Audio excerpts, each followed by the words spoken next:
तो गुरुजी, हमारे व्यूअर्स का सवाल था कि मनुष्य काफ़ी मेहनत करता है और खूब मेहनत करने के बाद भी कई बार उसे कम सफलता मिलती है, कई बार उसे ना के बराबर सफलता मिलती है, कई बार उसे सफलता मिलती ही नहीं है। तो ऐसा क्यों होता है?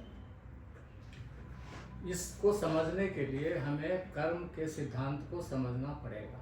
इस जीवन में हम जो भी कर्म करते हैं वो दो भागों में बंट सकता है। ठीक है। एक भोगी कर्म, दूसरा भवितव्य कर्म। ठीक है। भोगी कर्म वो है जो फल हमें इसी जन्म में प्राप्त होता है।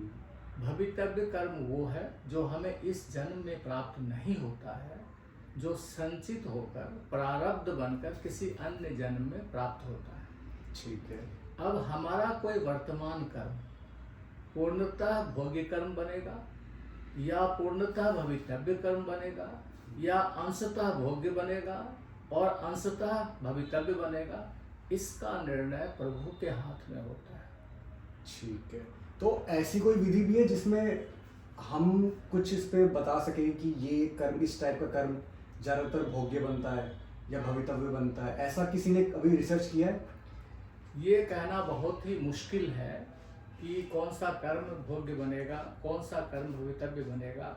इसके ऊपर बहुत सटीक अध्ययन नहीं हो पाया है। लेकिन जो भोग्य कर्म भी है, जो इसी जन्म में मिलेगा, वो भी अभी मिलेगा या कुछ वर्षों बाद मिलेगा, ये भी प्रभु के हाथ में ही होता है।